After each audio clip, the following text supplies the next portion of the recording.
เป็นคนอยู่บ้านเขตสองคุณเด้อน้องหาเงินหาทองก็อาศัยปูปลาเฮียนก็บ่สูงพ่อแม่ป้าลุงก็เป็นสาวนาเดี๋ยวนี้ย้ายมาอาศัยอยู่เมืองวังเวียงได้ยินแต่เสียงเพลงเพื่อนนั้นสมสารว่าเป็นแหล่งท่องเที่ยวที่มีชื่อเสียงอายได้มาอยู่เฮียนหูเขาลบธรรมเนียมกิจการพอเพียงบริการกายักท่องเที่ยวนำซองขอบใจเด้อน้องที่เคยล่องเหือนำกันนำทิพทั่วถือได้บ่อนางญี่ปุ่นฝรั่งวุ่นขี่เหือสายธุรกิจแห่งใหม่เดี๋ยวนี้กำลังขยายมาขี่สลิงนำอายเดี๋ยวนี้ตั้งไว้อยู่ทำปูค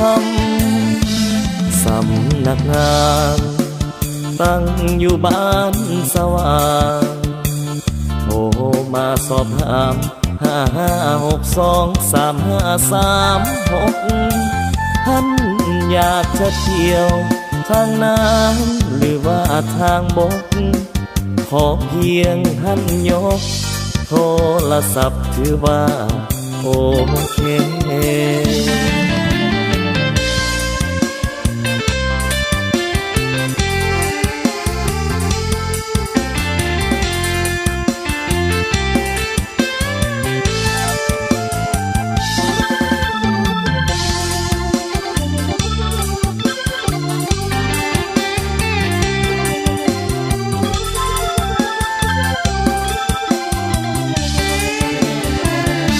ขอบใจเด้อน้องที่เคยล่องเหือนำกัน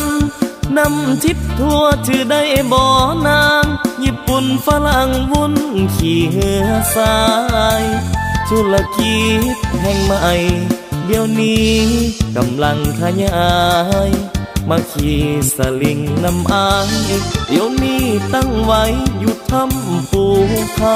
ำสำนักงานตั้งอยู่บ้านสว่างโทร